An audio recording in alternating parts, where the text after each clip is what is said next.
seda mina soovitan ja siiamaani kõik patsiendid on elus, terved ja see töötab väga hästi. Et pihustada 3 korda 3 surtsu, hoida siis seda pead niimoodi üleval 15-20 minutit, et see vaksool ikka sinna kõrva sisse jääks, mitte ta ei tuleks välja. Siis ma olen soovitanud ka siia ette panna pärast väike vatitükk, et nüüd kui te hakkate teisele poole seda sama panema, et siis see ei jookseks sinna teil kuskile sinna padja peale, pärast on padi must, peate pesema hakkama. Et laseme teise kõrva ka 3 surtsu ja hoiame jälle 15-20 minutit. Ja siis me lähme sooja duši alla. Näiteks teete õhtul enne magaminekut sooja või sauna vanni duši alla minekut, teete selle protseduuri ära ja siis sooja veega 37 kraadi, mis on soe vesi, lasete dušiga kõrva. Ei tohi lasta survedušiga, vaid selle kõige tavalisema dušiga vett kõrva. Ja... Või norga vooluga, ei mitte väga tugev. Ja ma mõtlengi, survet ei tohi kasutada, see on tavaline duš, mis meil tuleb seal kraanis nõrk vool, millega me peseme, sellega võib lasta vett kõrva, niimoodi. Nüüd, kui see kõrv ei lähe lahti meil on ikkagi väga korralik kummistus, siis üle päeva võiks seda protseduuri korrata, see tähendab seda, et mitte järgmine päev, ühe päeva jätame vahele, järgmine päev kordame seda sama protseduuri. Et laseme jälle 3 surtsu, ootame 15-20 minutit ja siis lähme sooja duši alla. Et siis me samamoodi jälle loputame selle välja, kuna kui te tulete ka, ütleme nii, et minu vastuvõtule, siis ma samamoodi, ma hakkan seda vaksooli sinna kõrva panema, ma hakkan sealt ees samamoodi niimoodi tasapisi seda, ütleme, seda vaiku eest ära kaevamas, et siis kas ma siis võtan selleks spetsiaalse väikse aasakese, kas ma võtan selleks siis väikse tolmuimeja imuri, millega ma imen seda vaikuselt ära, või siis ma loputan siis sooja veega, eks ju, emba-kumba, mida ma siis kasutan, sõltub sellest, mis siis võimalused on, eks ju. Paljud inimesed küsivad, et kui me oleme kõrva puhtaks saanud, et kui tihkelt ta peaks seda tegema. Ütleme nii, et kellel on selle vaiguga probleeme, see on tõesti kellel on, siis mina olen ütlenud, et seda võiks teha 1 kord kuus. Et mitte tihedamini ma ei näe selleks vajadust, aga 1 kord kuus, et selles suhtes. Ja mida ei tohi teha? On need inimesed, kellel on kuulmekiles auk. Enamasti need patsiendid teavad, et ta ei tohi vett kõrva lasta. Et see tähendab seda, et tal on kuulmekiles auk, nii kui ta vett kõrva laseb, tekib seal keskkõrva põletik ja on asi halb, eks ju. Sama ei soovita mina panna ka siis vaksooli kõrva. Et nemad käivad siis kõrva puhastamas siis kas kõrvaarsti juures, kõrvaõe juures. Ütleme, need inimesed on ise juba väga teadlikud. Et ja kes ei tea, siis sellel ma soovitan ennem käia siis kas perearsti juures, kas pereõe juures, kes siis vaatab kõrva ja ütleb talle, jah, kuulmekile on terve, teil seda probleemi ei ole. Et niisama seda protseduuri teha ei tohi. Noene. Kuidas ma saan aru, et see vesi on mul kõrvast ära tulnud? See tähendab seda, et see vesi tuleb sealt ise välja. Aga kui ei tule, ma ju ei tea. Äkki mul on üks nurgatagune seal. Kuhu see vesi kinni jääb? Okei.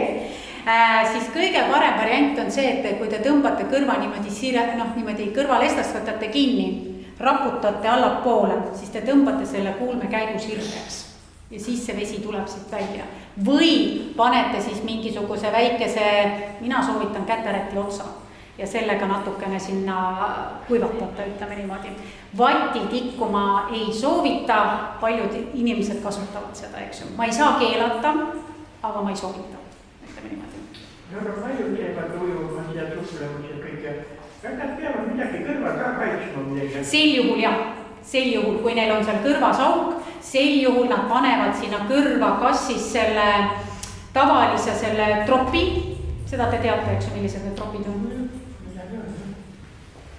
Kummist on need.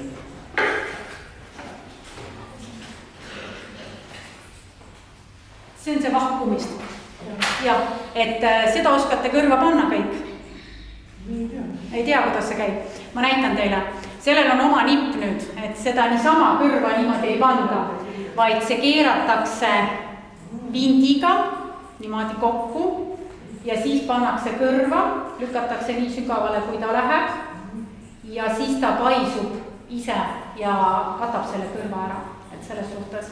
Et niisama kõrva seda ei saa ja ei ole mõtet panna, sest siis ta ei toimi. Nii, ma pean kahjuks ära võtma, ma ei kuule ennast. Et nad kasutavad seda troppi, siis apteegis müüakse ka silikoni, millest saab siis teha niisugune nätsutaoline asi on, mis pannakse kõrva niimoodi siia ette ja samamoodi siis saavad nad mitu korda kasutada, panevad jälle karpi tagasi.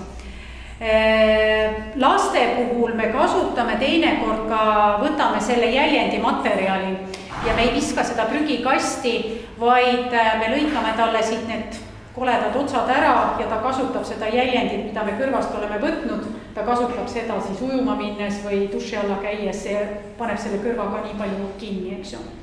Kõige lihtsam variant, et saada kõrv siis hoida kuivana, on see, et me võtame vati,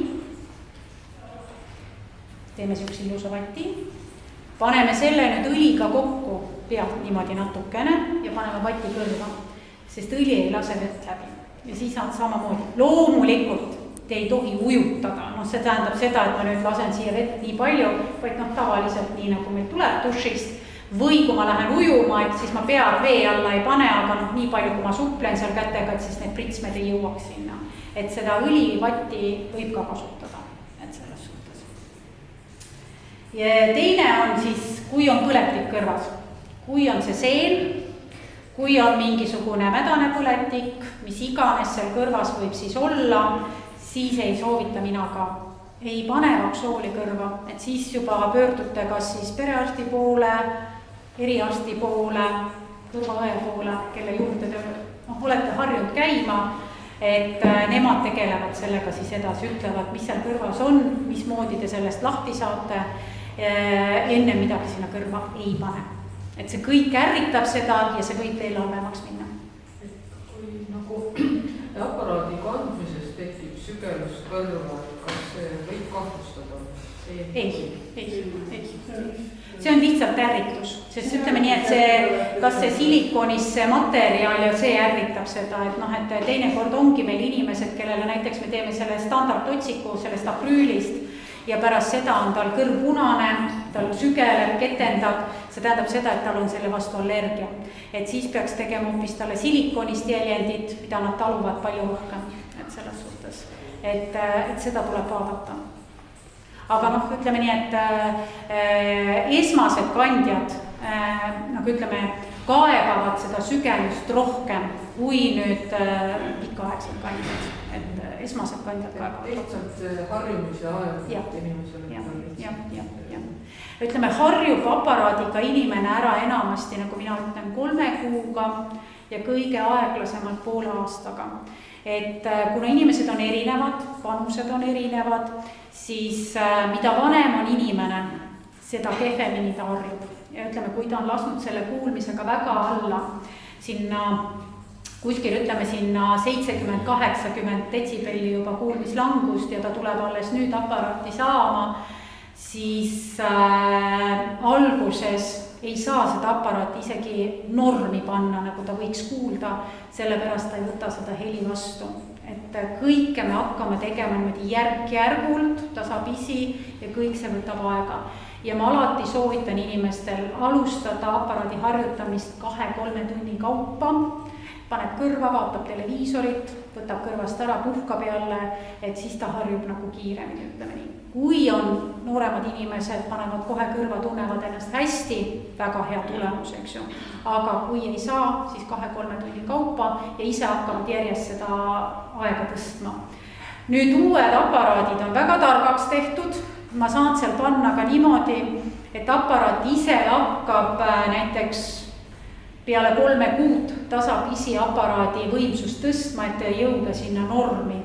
Aga me enamasti seda ei kasuta, sellepärast, et me kutsume enamasti inimesed tagasi mingi aja jooksul ja siis me hakkame tasakesi tõstma nii, et inimene istub siis, ütleme, minu vastuvõtul, me räägime juttu, ütleb jah, nüüd on jälle paras, eks ju, et mitte niimoodi, et aparaat muudkui järjest tõstab, aga võib-olla sellele patsiendile see kiirus või see aeg ei sobi, et siis ei ole sellest nagu kasu, kui ta viskab selle aparaadi sahtlisse ja ta ei kanna, kuna see aparaat lihtsalt karjub tal kõrvas.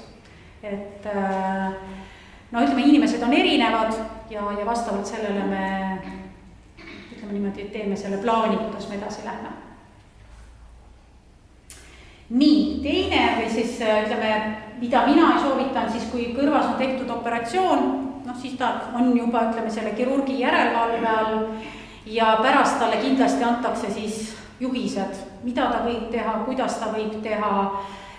Kindlasti ma panen väga südamele, kui inimestel on tehtud kõrvas operatsioon ja ta tuleb endale kuuldeaparaati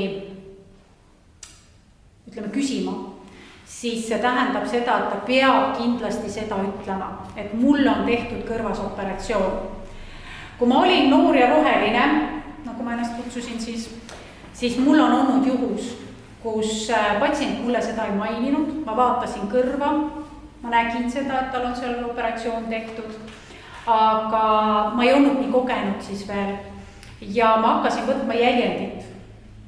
Ja panin talle selle kaitse, kuulmekile kaitse, mis me alati sinna ette paneme, siukse väikse švammi ja laseme siis seda materjali.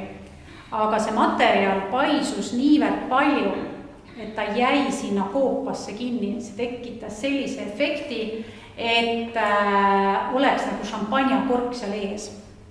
Ja sel juhul me lõikasime selle materjaliselt kõrvast lihtsalt välja tükk haaval, eks ju.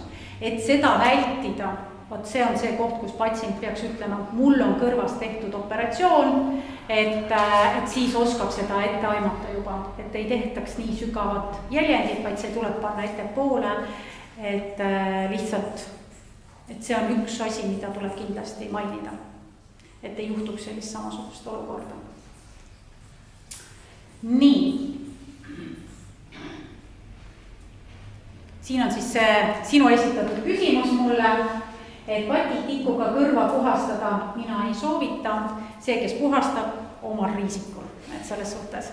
Ega muud te paha seal ei tee, ega te kõrvale halba midagi teha ei saa, aga vatitikuga, kellel on vaik, siis ütleme, kellel on väga palju vaiku, ta lihtsalt lükkab selle tikuga seda vaiku sinna tahapoole, ta ei saa seda niimoodi kätte.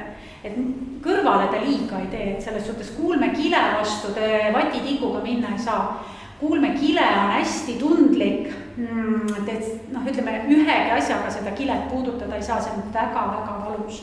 Et nii kui te panete juba selle vatitiku kõrva, te olete kindlasti tundnud, et see ajab teid köhima üks mingi hetk, eks ju. See tähendabki seda, et selle tagapool on neid tundlikke närvi otsi niivõrd palju, et see ei lase meid seda sinna liiga sügavale minna. Et sellega te midagi kahju ei tee, et kes kasutab, see kasutab, aga mina ei soovita. Et nii on. Ja no ütleme, kui nüüd ta kasutab, siis pigem nüüd see keerava liigutusega, eks ju, et keerate nagu sinna kruvi sinna sisse ja tõmbate siis välja. Et siis ta võtab nagu külge ja tuleb väljad poole, et siis ta natuke vähem kahjustab seda. Seda vaiku ei lükka nii sinna tropina ette, ütleme niimoodi.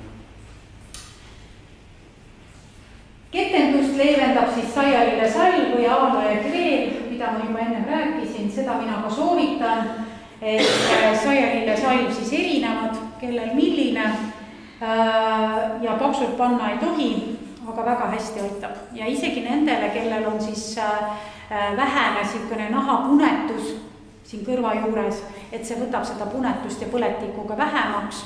Et teinekord ma olen soovitanud ka alguses, kes hakkavad kasutama seda otsikut kõrva pannes, et kas siis teha selle aaloe keeliga kokku, siis ta läheb libedamalt sinna või tal on kodus juba aaloe salvi olemas, siis ta määrib õrnakihi siia peale, saab ka kõrva panna, on tal lihtsam seda kasutada sinna kõrva. Aga see tõesti peab olema väga õrnalt, et mitte niimoodi, et ta paneb paksult seda kõrva täis.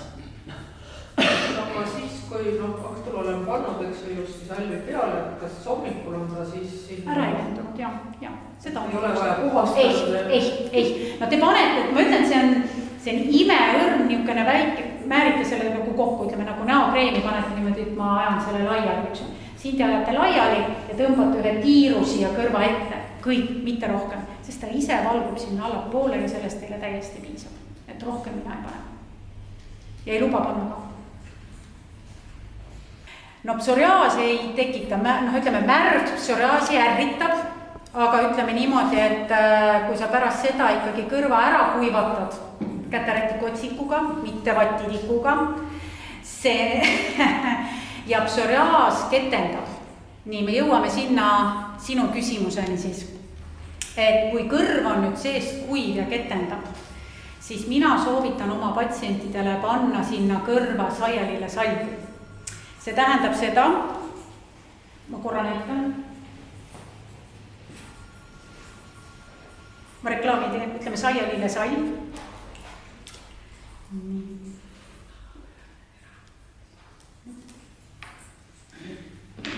Piisab, kui te panete siukse väikse tupsu kõrva peale, või tähendab sõrme peale, teete selle sõrme ümmargused kokku ja tõmbate siia kõrva ette siukse tiiru. See ise soojaga valgub sinna kõrva ja siis ta niisutab seda kõrva nii palju, kui vaja on, eks ju, et mitte rohkem, et see, et ma panen sinna terve kõrva paksult seda salvi täis, ei, seda ei ole vaja. Et kui salvi ei ole, salv on hästi rasvane, kellel on tõesti väga ketendav kõrv, siis ma soovitan salvi kasutada. Kui on nüüd natukene siukene vähem, siis ma soovitan kasutada aloe geeli. See aloe geel on samamoodi, mis niisutab ja samamoodi aitab seda ketendust siis ära võtta, et kellele mida, eks ju. Aloe geeli muidugi müüakse suures purgis, aga kas siis saab kamba peale?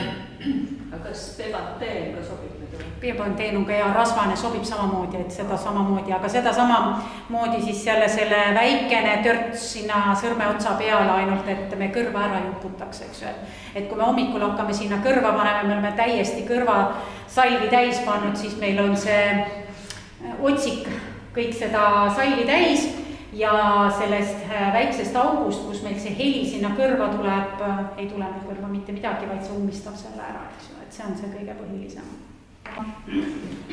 Parema kuulmiseni teiega.